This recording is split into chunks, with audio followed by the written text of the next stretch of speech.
Hello, guys. It's Bob. Welcome back once again to Modern Life for the 70s Mind. I hope you guys are doing great. I'm doing well, no complaints. I actually woke up this morning with no pain. I'm like, what is up with me? I wanted to make sure I had a pulse because I didn't. Usually something hurts, but nothing really hurts. So I guess this is going to be a good day. This is going to be a little different for me. You know, I normally do reaction videos or something at least related to music.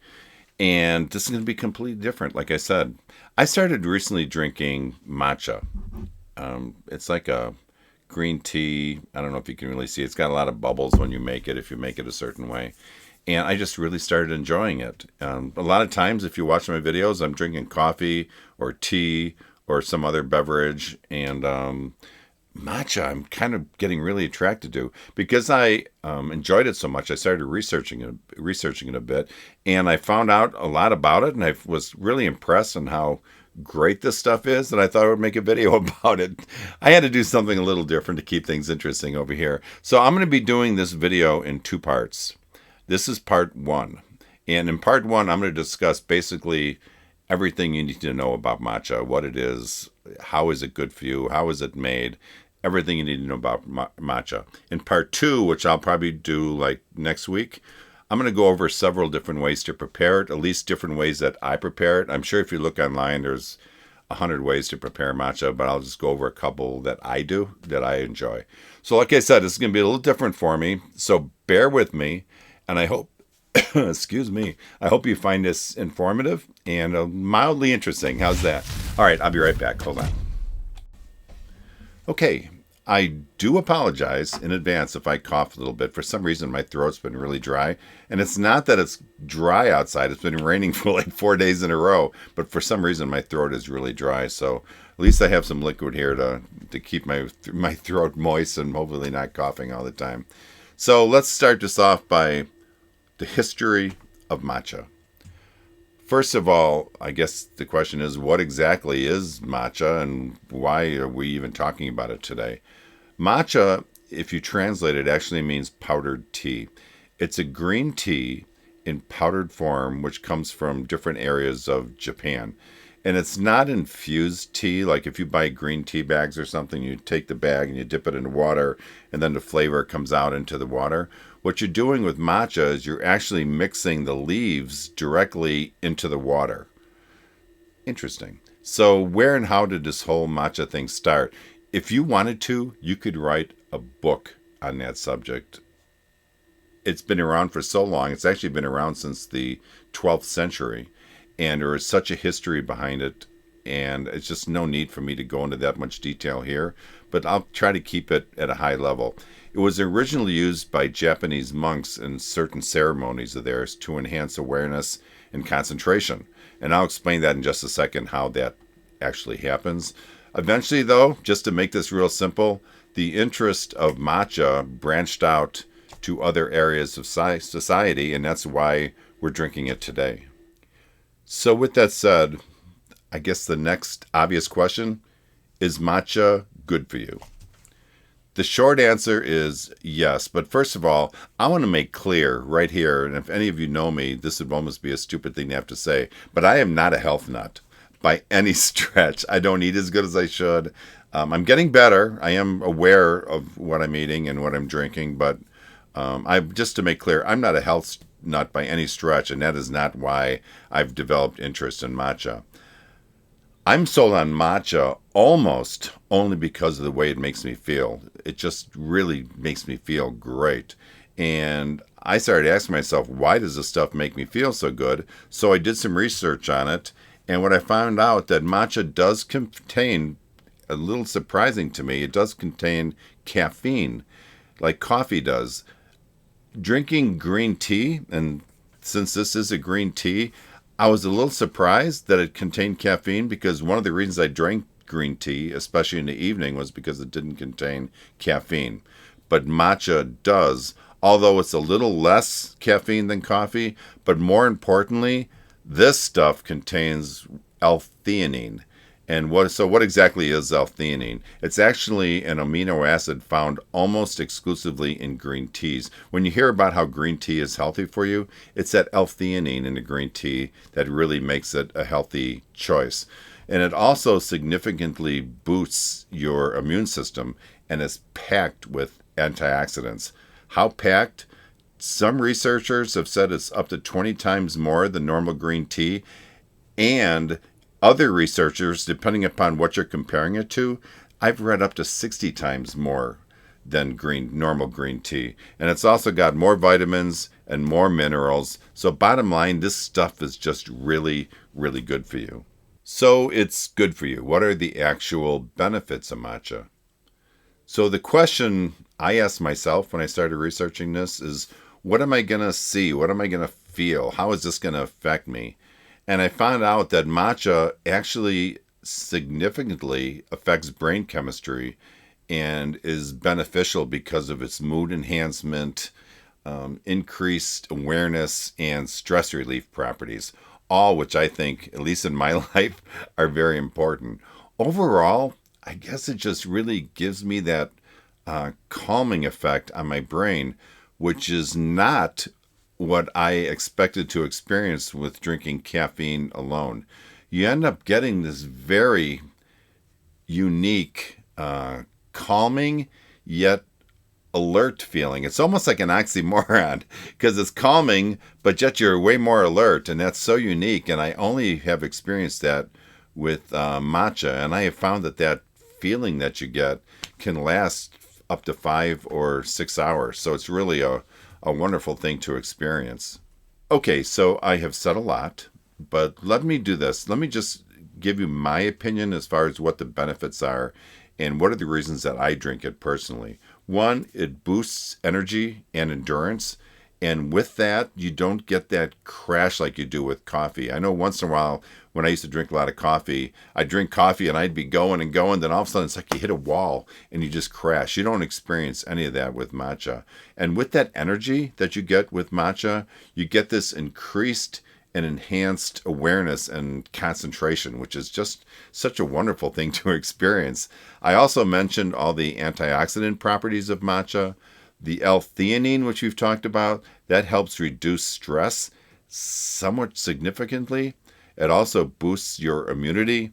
It has numerous skin benefits from what I've heard because of its antioxidant and beneficial plant compounds. And it even can assist on weight loss since there's basically no calories when drinking matcha. All right, that sounds great, but what does matcha actually taste like? You'll probably find that it's a really kind of a completely new taste for you. I've always loved the taste of green tea, and that's why it was always such an easy choice for me to drink on a almost semi-regular basis. The first taste you have of matcha might taste a little more bitter or definitely an earthiness to it. And that's only the first, I believe, of several stages of tasting when you're drinking matcha. After you drink it, you start feeling that full, that texture, and then you'll experience a different aftertaste, especially depending upon what variety, if you will, of matcha that you're drinking.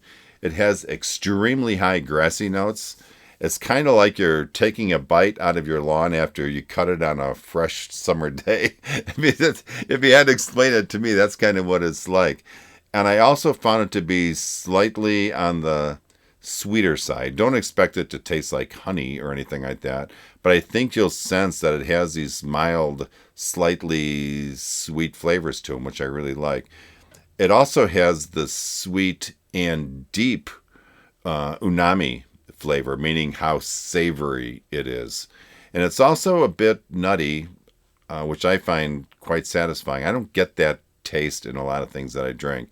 Bottom line, I just love the overall complex flavors of matcha and almost the trip that it takes you on every time you take a sip of it. It's just a wonderful thing to experience. How does green tea become matcha? So, simply stated, matcha is green tea which is stone ground into a very fine powder with the consistency of something along like a cornstarch. If I had to put something to it, it's like a cornstarch. If you've dealt with cornstarch, you know it's super fine, and that's exactly what you're going to see with matcha as well. So how do you get to that point? The quick answer, a lot of work. It really does entail a lot of work and a lot of precision. You can't take any green tea and magically change it into matcha. You can't rip open a tea bag of green tea, grind it up, and then dump it in some hot water and stir it, and you're good to go. That's not matcha. There's an exact process that needs to be precisely followed. If it isn't followed, the matcha will be downgraded to a lesser quality matcha.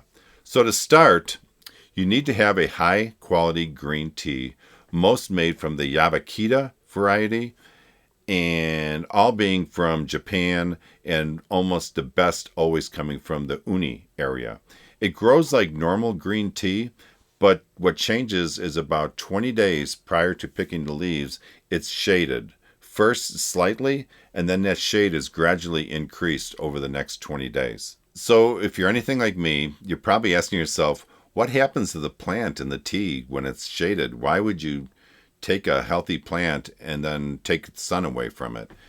When the sun is decreased, the plant actually goes into what could probably be best described as like plant saving mode. Like all hands on deck, there's no sun. It produces higher levels of chlorophyll at that point, and that chlorophyll also creates sweetness.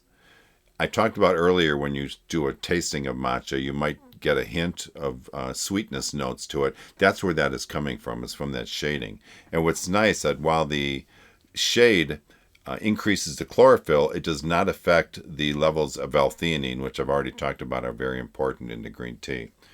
So when it's time to hand pick the first leaves, which are also called the first flush, and those first leaves also produce the highest quality matcha, they are then quickly steamed to stop any oxidation process, but only for like 20 seconds. It's not a long process, and then it's dried.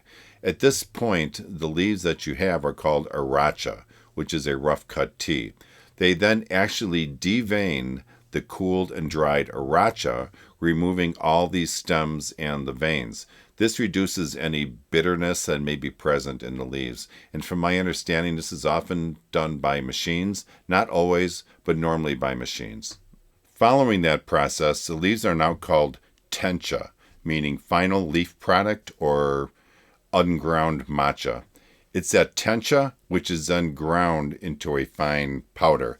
That powder, as you may have guessed it, is called finally matcha, meaning it's stone ground. The grinding process is done very slow with a granite stone mill that has like a hole in the center, so as it's ground, it falls through the hole, and that avoids any excessive heat buildup. Because of that slow process, only 30 to 40 grams of matcha, and each being the size of less than 10 microns, is produced per hour. If produced correctly with the proper leaves and the proper equipment, you're left with the highest quality matcha. So, what are the grades of matcha? Okay, let's start with the lowest grade. It's commonly called cooking or culinary grade. This is the cheapest of all the matchas that you're going to find. It's really not a great choice for drinking. As the name says, it's used in cooking for things like ice cream, cake. You'll even find it in some sushis, and it usually comes from the second or third leaf harvest. There's so much involved in the grading of matcha, though, including the deveining process, the time that the leaves were shaded, as well as even the grinding process. So it's not just the leaf harvest that determines what grade the matcha is. The second best grade is called premium grade. This is a really good choice for daily consumption. It has this fresh and subtle taste that most people would truly enjoy. Price-wise, it's also cheaper than the highest grade matcha. The highest grade matcha is called a ceremonial grade matcha, which is only used for drinking. It wouldn't make sense to use a matcha of this level for anything other than drinking. It was traditionally reserved for tea ceremonies in Buddhist temples, although many people enjoy it on a daily basis at home, including me. You'll see that the ceremonial grade matchas also normally have a much deeper green color to it and not as yellow as some cheaper grade matchas. Please, though, don't judge all matchas on the color. It's one factor of many things you should take into consideration when drinking matcha. In my opinion, though, taste is the biggest factor in determining the quality of the matcha that I'm going to drink. If I can drink a cheaper matcha that for my palate tastes better, That's what I'm going to go with.